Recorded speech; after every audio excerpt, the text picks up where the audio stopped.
Hello everyone, my name's Jo Clarke. I run Argus Media down here in Australia. We're a price reporting agency and we're really focusing in on how we can help support the transition by providing those reliable price benchmarks to underpin offtake agreements, compliance, risk management and those kind of things. So I am chairing this panel discussion today called Decarbonising Mining Matters More Now Than Ever Before, and I'd like to welcome my panel to the stage, and I'll introduce them as they come. I've got Tricia Welsh, who's the Chief Executive Officer of Fuelfix, Darren Kwok, who's the Head of Mining Electrification and Technology in Perenti. So I'm just at this end, so anyways. Celine Gironda, who's a student at the Uni of New South Wales, Michael Nossal, who's a Non-Executive Chair of IGO and Non-Executive Director of Midway, and Denis Orlov, General Manager of Key Mining Accounts, Australia at SANY Group.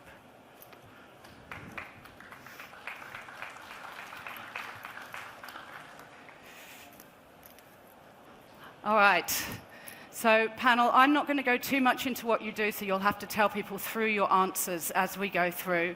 So the title of this session is Decarbonising Mining Matters More Now Than Ever.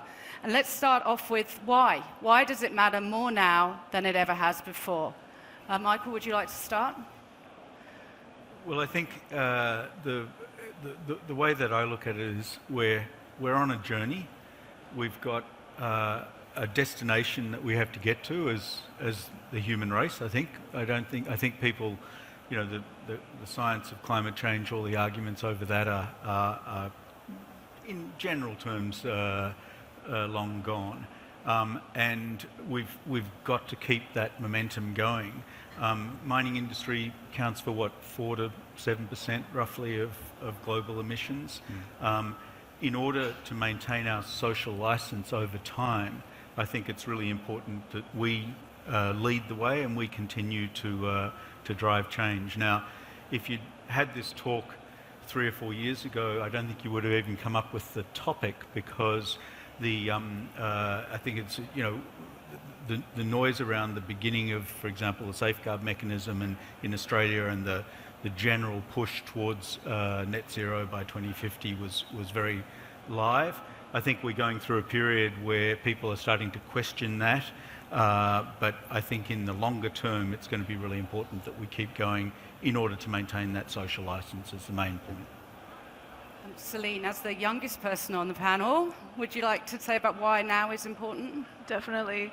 Well, I'm here speaking as one of the next generation, and essentially this is going to be my problem that I'm inheriting as I enter the industry. So for me, it's important that I've understood what I'm walking into and essentially what it is that I'm tasked to try and fix. So, yeah, someone said to me the other day, just tell me everything you know and then get out of the way. That's it. And Denis, what's your thoughts on this? I think there's many things to be excited about when we talk about mining, and one of the key aspects of mining is that we are at the very beginning of the supply chain. So we have a huge, tremendous impact on all the other goods and services produced, and if we do not start early and don't lead the way in most of the cases, then the rest of the supply chain, of course, has negative influence. Okay, and Tricia, down the end there, what's your views? So a couple of things for me. The first is that if we want to continue to attract people like Celine into the industry, we need to be taking steps to make positive change. And the other is about attracting investment and social license to operate. So shareholders don't want to invest in companies that aren't actively trying to decarbonise, and banks don't want to lend to companies that aren't actively trying to decarbonise because they want to make sure that they're mitigating risk. And lovely last. There's not a lot more to add. I think we all know there's an imperative to do this. I think the question is, it's not if, it's when. And I think most people agree, electrification, decarbonisation, it's a conversation about time. I take it from a sort of more technical aspect, and we've been lobbed a perfect moment in time. The automotive industry has already experimented with electrification. The technology is getting better by the day. There's scale now in batteries. We understand the value chain very, very well. we get to start the conversation in mining in a far more mature state than infancy.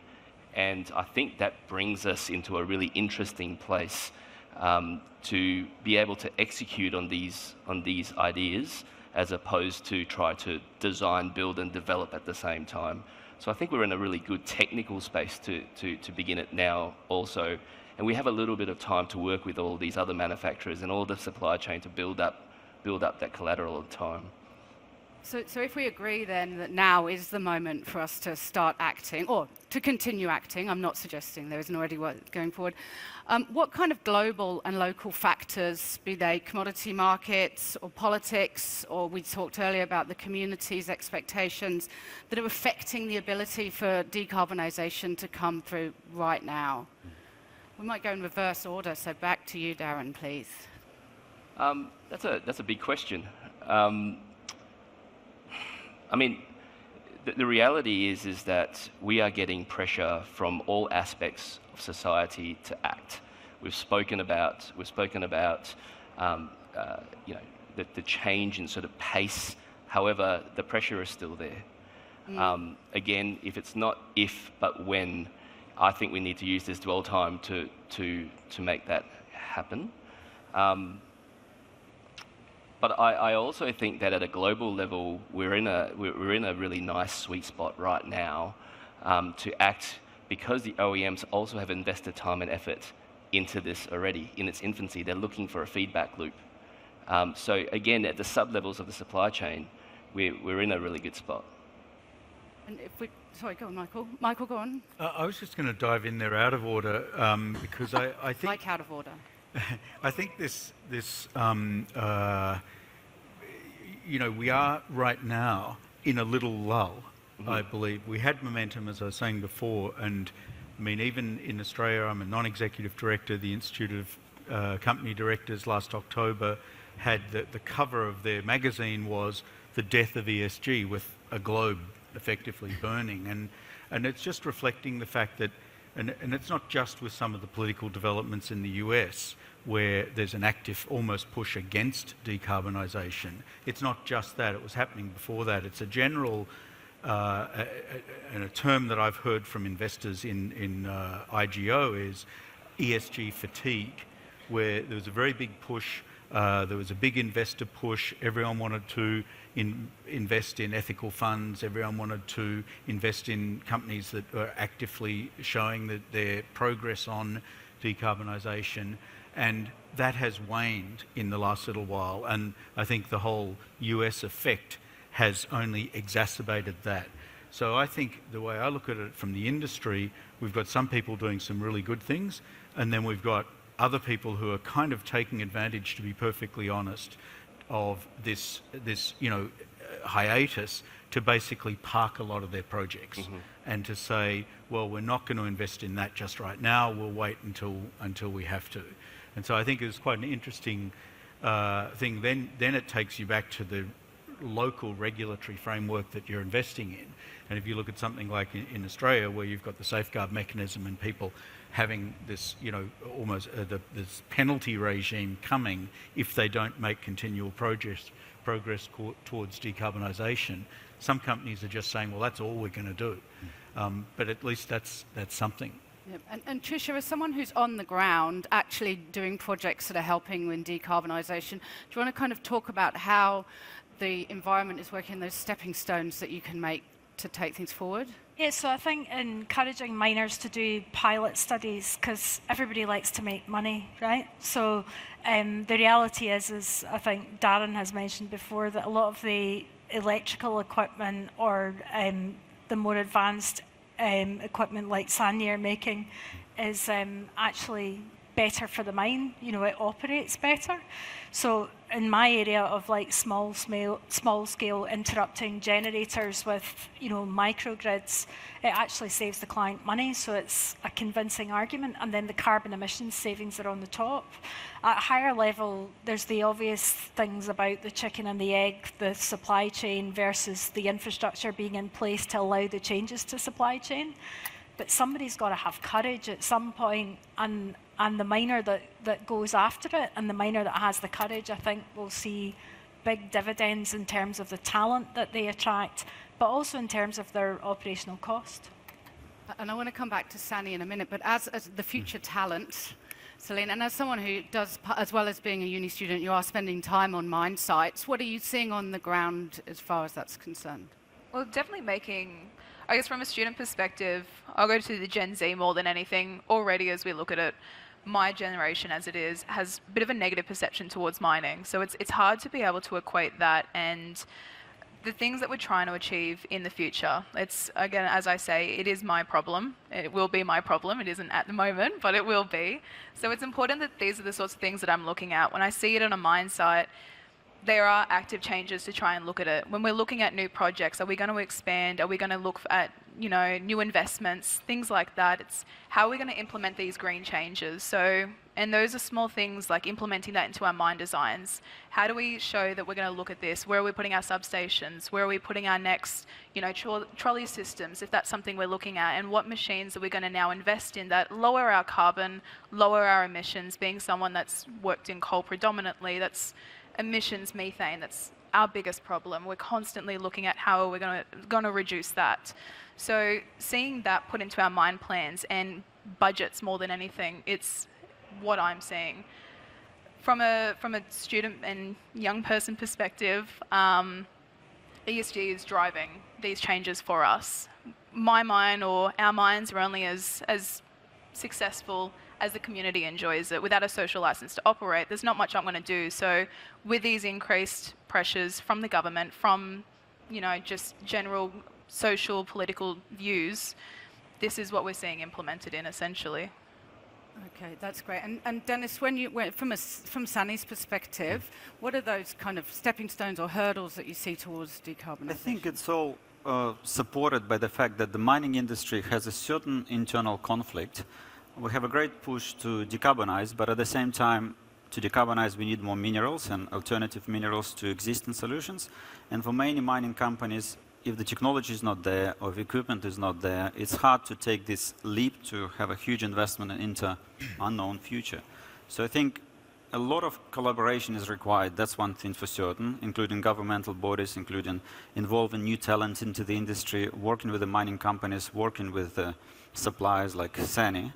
But in principle, to avoid this huge and scary leap, we should have stepping stones. And I think through those stepping stones, then every step provides more flexibility, less reliance on the only, you know, stored energy source, which is diesel primarily.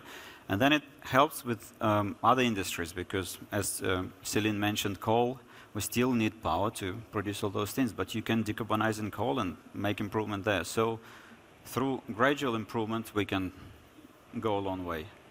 I think that's a really important point, actually, because in mining, I just came off a panel talking about R&D and innovation, and the reality is we are an industry that has big capital decisions over decades, you know, thinking in decades. So it's really hard to make disruptive and revolutionary change, but change in small increments we're actually very good at, you know.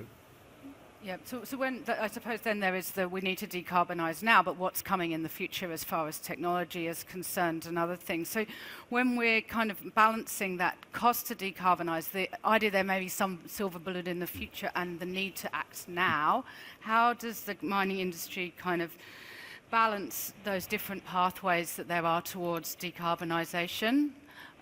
Do you want to start with this one, Denis? I would say that it does not necessarily mean that the cost is going to increase. So I think we can see many benefits, and my colleague Dominic spoke about it before. If you apply some of the electrification, you can already see improvement in cost and immediate reduction in emissions. Then from there, we can, of course, need to worry about the future talent and getting, you know, the new talent excited about mining, because there's a lot to be excited about once you get into the industry. But we had a chat this morning, and we all had different paths ending up in mining industry. And now we would not live for any other benefits anywhere else, right? Quite passionate about this. So I think growing the technology and making sure that the skill force is able to, you know, stay in tune and abreast of the changes is very important, because the educational cycle is very long, and in many cases, technology adoption is faster than the workforce available to support it. And that's when the reliance on educational systems, mining companies, and OEMs really comes together. And Darren, you look like you're... Yeah, I think the call out here is that, you know, margins are slimmer now for many of the commodities. We don't want to introduce additional risk, either commercial or operational, and we need to call that out. Right? So a lot of this equipment's very new, but more importantly, the whole system is shifting. I think one of the concerns about electrification is everyone thought it was just buying new equipment that had a battery as opposed to a fuel tank. But the reality is it's a system change. They look like the same machine, which is difficult to sort of grasp, that there will be a change in your process, your scheduling, your mine planning, your delivery, how you operate the machine. All of those will have either nuanced or actually quite large changes applied to them. So when you apply those new risks along with the capital risk, along with the change management piece, it's scary, right? And especially if you have a slimmer margin and you're trying to execute in a really clean manner on your mine site, you sort of want to take a bit of a step back on risk and want to be the first to be second. But I will say, if you sort of look into what we're trying to push forward with, and the stepping stones is a great example, we're now talking about diesel electric, we're now talking about hybrids, where you no longer have the fear of having not enough power to drive through a single cycle. You can have a shift worth of flexibility, is what I like to call it. You can tip in some fuel at the start of the shift, and you can reduce your emissions by 15 to 20%. But more importantly, your workforce will understand what a drivetrain looks like that's electric. It'll understand what working with batteries looks like. It'll understand that, and more importantly, understand the benefits of an electric drivetrain through speed increase, acceleration increase, breakout force. And the last piece is, I think we've also over-rotated on the emission aspect of these machines. Right? So yes, that's very important. We want to reduce our emissions, absolutely. However, what we've missed is that these machines, at a technical level at best, or at least, are just simply better machines. They have less moving parts, they generate less heat, they go faster, they break out more dirt. And in my experience in this industry, we like the newest and brightest toys. We've never said no to better, ever. So my challenge to industry is to say, these are Series 1 machines. They'll have their quirks. They won't be as reliable, but any Series 1 machine will always have these quirks. That is no different to any better machine that has come before us. The fact that it's electric or diesel electric or hybrid shouldn't scare us away from the change. We will find the operational benefits. We will find the return on investment. We will make the machine better, and then it will stop becoming an electric machine and just be the machine. And at that point, we know we've done the job. So I think in terms of stepping stones, those are really important aspects that we've missed because we've spoken about ESG, we've spoken about emissions, but we've forgotten about the operational aspects of what these machines and this equipment needs to do. So Tricia, do you want to weigh in about the operational, you know, your business originally was very operational, but now you're finding that there's increased emphasis on the savings that you can make in terms of decarbonisation and money. Yeah, so I think that Darren told the story this morning when we were catching up about the electric drill becoming the drill, which kind of hits the nail on the head, really. So it's quite difficult to persuade miners, tier 1 miners anyway, to change from the existing modus operandi to try something new.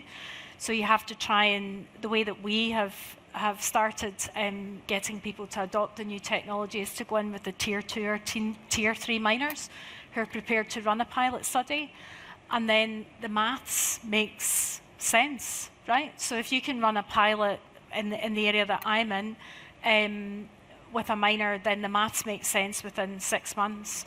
And then you've dealt with the challenges on operational risk, you've dealt with the challenges on financial risk, and you've dealt with the challenges on reputational risk, which are the 3 major ones. And for us, we were a hydrocarbon solutions business, so we would provide remote fuel storage in areas from like a small day tank all the way up to 3 million litre fuel farm, refueling all the dozers and excavators with the fuel management systems and all the smarts on it. So we were faced with the challenge probably 3 years ago when ESG was a lot more prominent about, geez, our business is in the sunset phase. What are we going to turn into? So we reset our strategy to become an energy and emissions business. But now we're finding the activity on diesel continues to grow, whilst we do get engagement with battery microgrid solutions. But you need to kind of push really hard to get people to consider the options, because as these guys have already said, we like the status quo. Like, there's less risk in the status quo. And those people probably, Celine, aren't going to be around to live with the consequences, right? So requires courage, requires collaboration. There needs to be a sharing of risk and benefit between people who are running and operating mining services and people who are running and operating mines. Just to go off what Tricia's saying as well, mining businesses, we love cost saving. At the end of the day, the one thing that cripples us is how much we're putting through capital expenditure, sustainable capital, everything that matters. You know, diesel right now, like you've said, fuel costs are rising exponentially. Like, we spend a large portion of our money on diesel. So when you make a comparison between what a diesel engine is capable of, how the longevity of its life, of its sustaining capital, how long before it looks too expensive, or where are we making our where do we cut our losses, essentially? When you look at more going towards those hybrid engines, those hybrid, I guess, charging, diesel, things like that, you cut your costs exponentially. Like, it's one thing that you got to look forward towards, because that's just your budget that can go elsewhere into sustaining these things and essentially bringing in what you want for this greener energies. I'll just quickly add to that. You know, we are applying very traditional models of how we run a mine site commercially to what is a very different type of machine, for example. The electric drill that Tricia mentioned today, I love that as an example. Happens to also be on Mike's IGO site, which we didn't prepare earlier.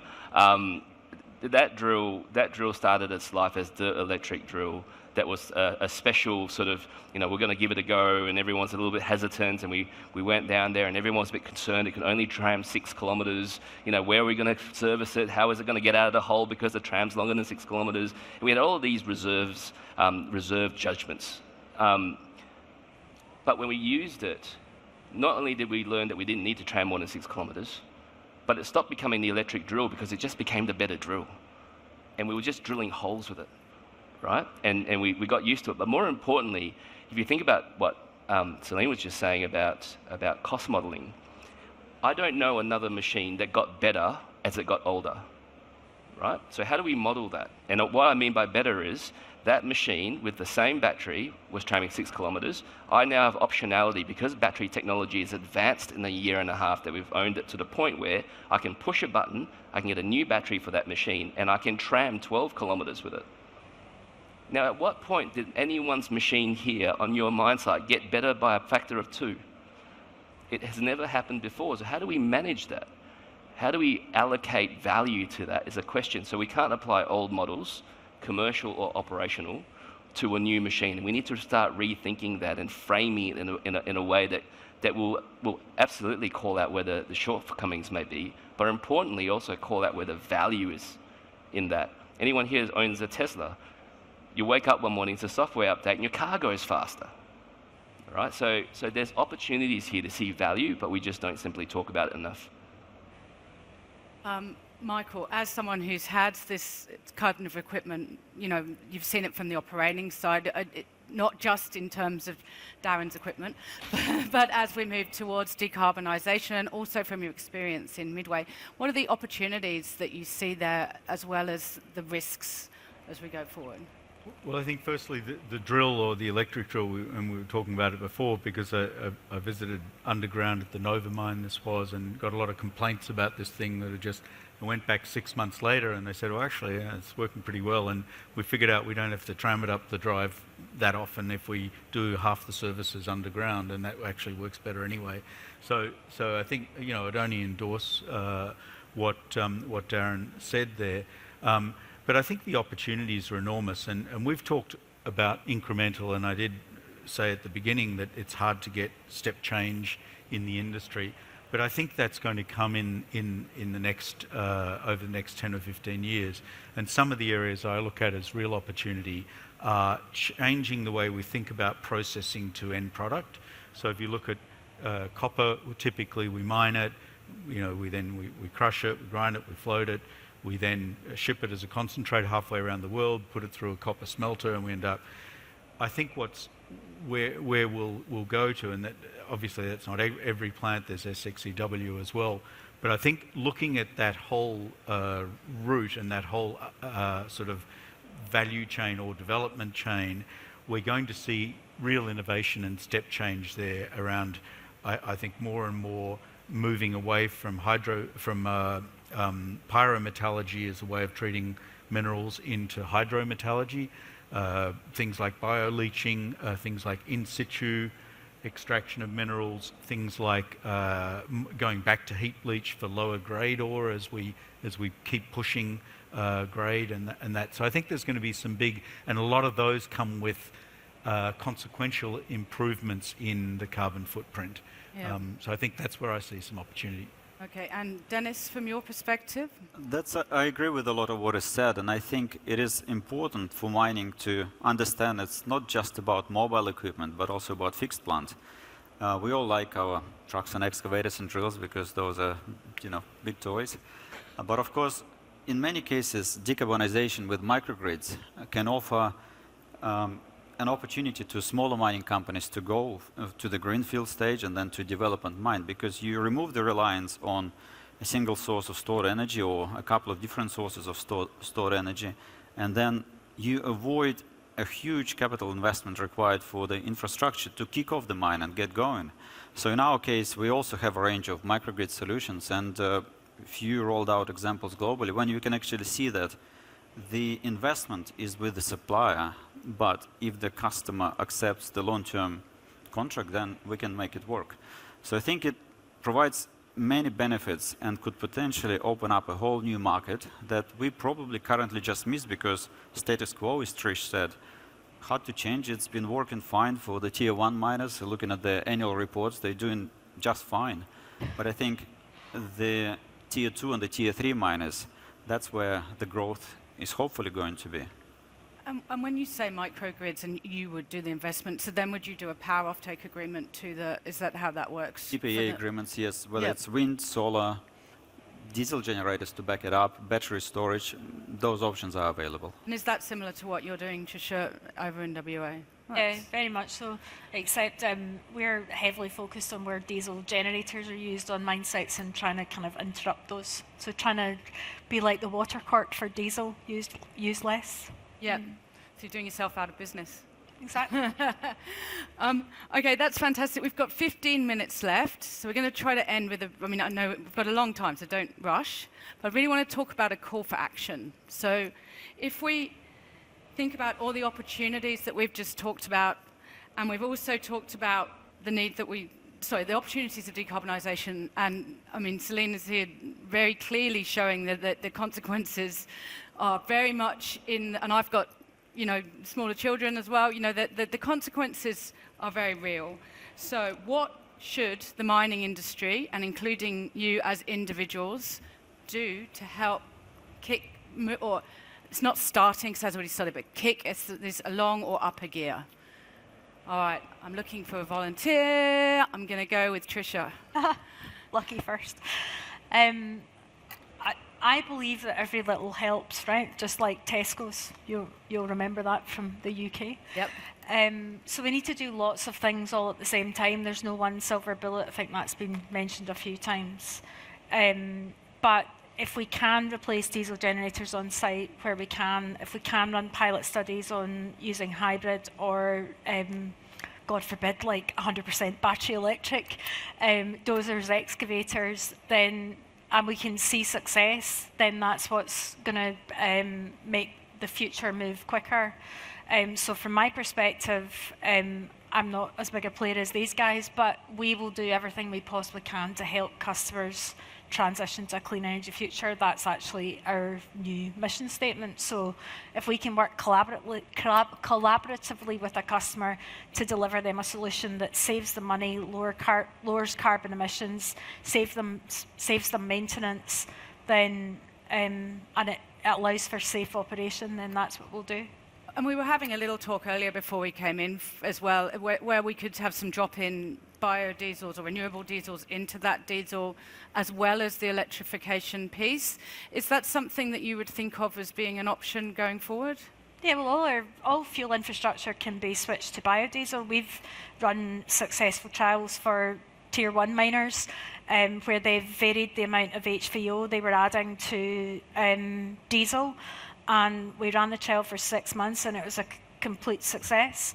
But there's got to be a willingness then to change, right? Because then you would be bringing in a blended product rather than the product that they're bringing in just now.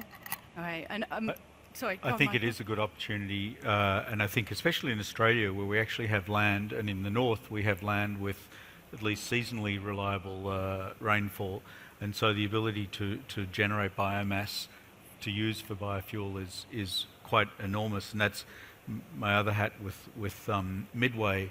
We've got a number of trial projects going, including quite a large one on using Pongania, which is a native oil seed, and using that as a feedstock for biodiesel. Early stage, but if I can jump straight into my call for action is don't stop. Don't take advantage of whether we're in a temporary pause in ESG pressure, because it's going to come back. And I think the industry has to keep going and think big, and stop deferring things that are going to come anyway, and move forward. I just having a little think about biofuels again, because we were talking about it earlier. We were talking about in Europe how biofuels are just used, that you just use B7 at the pump. That's what you get in your diesel. That is what it is. And here there seems to be a huge reticence around that as a way to decarbonise in Australia. I don't know if anyone has any thoughts on why that is, if it's a historical thing or if it's something that this is a question without notice. If anyone has any thoughts on that side of things? I could say that maybe most of the engine manufacturers have approvals for biodiesel, blends up to B20, B30. And when it goes to renewable diesel, such as HVO, it just sits in a very nice spot from the specification point of view of diesel, because it removes a lot of sooting issues, it removes a lot of other issues. So ideally, in many cases, it's a better fuel. Yeah. Limited supply could be a challenge, and also maybe a lot of the fear in the industry comes from early unsuccessful trials. So I think maybe then I'll segue into the original question. I think for mining industry, it is important to understand that we're going to have a bigger variety for power options. One thing is certain, that it's not going to be just one or two. We'll have diesel, we still need power generated by coal. We might, but it's outside of scope of this discussion, explore nuclear at some stage, but I'll just throw it out there, why not? And then of course, as an industry, a call for action, I would say that collectively we must accept and come to terms with the fact that the variety is increasing. We must be able to have skills, transition skills to new energy sources, work between the governmental bodies, equipment suppliers, mining customers, service providers, and those companies that, as Fuelfix, to help with that development. And the call for action is that let's embrace that change. Let's keep Australian mining competitive, because if we don't, someone else will, and we'll be just left behind. Celine? From the ground up, at least, I would argue that 95% of a mine's value comes from its plan. The other 5% being your people. 95% is your plan and your adherence to said plan. There's no point setting up a structure in feasibility or in pre-feas or scoping or whatever it is to say that we're going to knock down these goals and we're going to meet these sorts of conditions and agreements, and we're going to abide by this regulation, this rule, we're going to decarbonise by this date in specific. It's important, like we've reached what, scope 1, scope 2 of our greenhouse I guess, agreement, the Paris Agreement, but we're stuck at Scope 3. We haven't begun that. We can't seem to knock that over. So instead of, I guess, being on a mine site, you look at things and it's very easy to get yourself into a tactical perspective rather than a strategic, but there's no point in having a mine plan, for example, if you're not going to look long term. These sorts of solutions, they do have long-term gain, but we're so invested in the short term. So it's a requirement to have to switch that perspective, switch that outlook into something to say, okay, well, long term, yes, it might look expensive to begin with, but if we look long term, we have the cost efficiencies, we have the emission efficiencies, the production, the drill, like it's all these small bits and pieces that make it so much better than it could be. So that's a ground perspective for the most part, at least. Yeah. So you're saying that to retrofit is harder than to plan ahead? Is that what you're saying, or that there's a bit of both in We that? struggle to plan ahead, and that's something, for a call for action, we need to look ahead. It's very easy to get caught up in that short term, and people love to know what's happening this week, what's happening next week, but we need to actually shift an importance into that long-term scope to look at that more in perspective. Yeah, absolutely, I agree.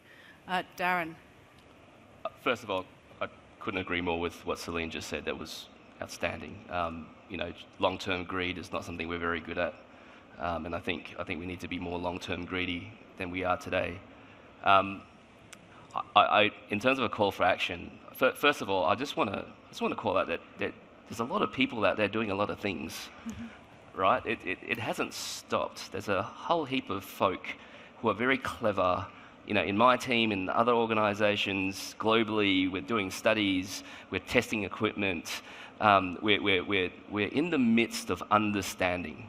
So it might look like a lull, but there's certainly a lot of paddling under the surface going on. So first and foremost, I just want to ensure that the people that are doing the work get the acknowledgement that they're doing the work, as opposed to everyone telling them that no one's doing anything. So first and foremost, the second part of all of this is, we have this enormous opportunity to act.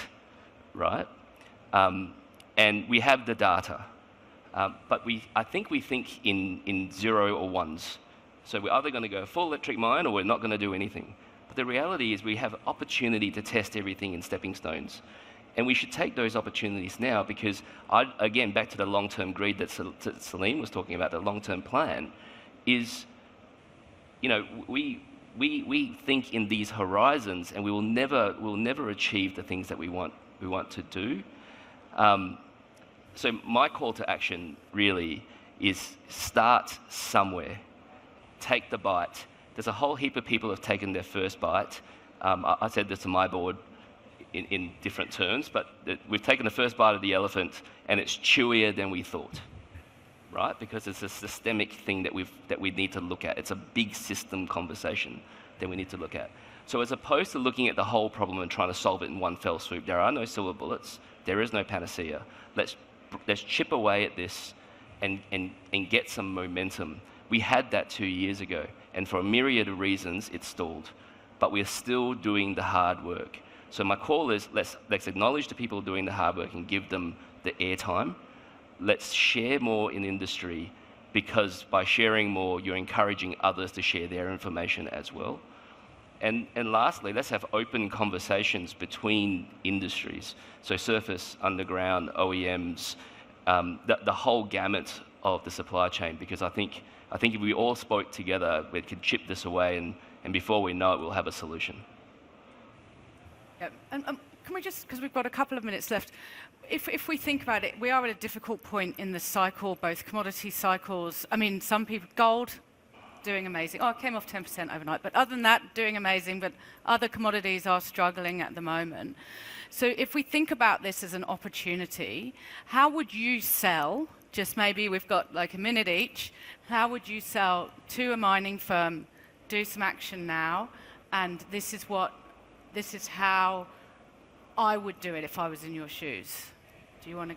I would say that, especially when it comes to tier 1 miners, an opportunity to companies that are developing new technologies and that are developing alternative solutions and those interim solutions to full decarbonization it's a journey together, because we don't know things that are coming in the future. If we were to look 5 years ago, we would know we would be sitting in this position now, and 5 years ahead we can only imagine what we can develop together. 5 years ago, everyone assumed hydrogen was going to solve it, and now it's not. So that's right. And I think the key then would be to enable companies such represented here by working together at pilot mines, or give us a sandbox to play with, to prove the technology, because the solution could be closer than we think. As Darren mentioned, it could just become truck, it could be just become energy supply versus microgrid, it could just become, excavator rather than electric plug-in excavator. So I think have an opportunity and see the benefit in giving us an opportunity to develop and pilot and trial things together in some locations, and then expand or learn from our mistakes and adjust and move forward. Michael. I think I've said it, just stay the course, just keep chipping away. Yep. I mean, I agree with the chipping away, and stick with the long-term plan, to your point. I like the long-term greed analogy, that's, but it's very apt for our industry. And as someone who sits on boards, do you see the appetite for people to look? We've done similar courses, you've got the ESG portion there. Is that the change in the director's requirements under that? Is that affecting the way people are looking at these going forward? Look, I think boards think about risk often, and that can be a negative in some of the sort of step changes in technology that we're going to face going forward. But I think they've got, the discussion has to always balance that with what our obligations are, and those obligations include the regulatory side, but also the point, coming right back to the point that Celine made in the beginning, engagement with our younger workforce, engagement with the future generations. There's a change that just has to happen. So I think boards are quite conscious of that.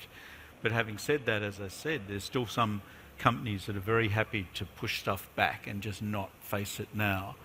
Yep. So, So that leads on to a question that we kind of have stayed away from, but is it the policy settings? And I know that some people don't, but would you be to kind of prepared to chip in? We sit in a policy environment now. What's helping and what's hindering? What would be the things that you think? In You've got 1 minute. 2 minutes. No, sorry. Go and ask Michael about that later. Sorry, Celine, on to you. No. Mine was going to be very quick. So if we wanted to jump into the politics of it, you could. Mine would just be going off what Denis said as well. Just entertain the what if. So what if these ideas, they sound obscure, they sound too large and, biting off more than you could chew. But it's still chewy, you're still making a change regardless. Just entertain it. See what comes of it. I agree. I would pick something small. So people love quick wins. So pick a small pilot project within your operation. Whatever you've got lots of data from your system. So pick a pilot project, make some changes, give it a time frame, and then if that's successful, that'll get you further along the journey, because you don't run the 800 meters, quickly. Yeah. So just a little bite of the elephant at a time. Darren? I think history has shown that those who invest counter-cyclically are the ones that are most successful in the long run, right? So we are in a counter-cycle right now. The mining industries famously will tell you that when the industry's picking up, that's when we'll invest. That's when we'll do the thing, right? But then when we get to that point, we're really busy moving metal, all right? We're really busy mining. So we say, okay, well, when we get a little bit more time, we'll do the thing, right? And then the cycle takes a dip, and we say, well, the capital's a bit constrained, we're a bit risk averse, we'll just have to wait till the next cycle so we can do the thing, right? So I guess my call to action and my point is, let's find a way to be counter-cyclical. Let's respond and not react, right? And if you can be counter-cyclical, you can bear the benefits, you can be ready, you can be prepared. And when you're ready and prepared and you know what the setting looks like for you to push the button, it will be obvious to you. You've done the pre-work. And when the battery becomes better, when the machine becomes better, whatever the case may be, your teams will be able to trigger an action point. And at that point, it will become native, right? Be counter-cyclical, invest when there is time, understand the trigger points, execute. That's kind of been my catchphrase. Michael needs 30 seconds to answer the policy question. Well, Sorry. Thank you very much. I'll make a couple of quick observations. I mean, firstly, yesterday morning we got news overnight of a summit between an Australian Prime Minister and a President, and largely what they talked about was the mining industry.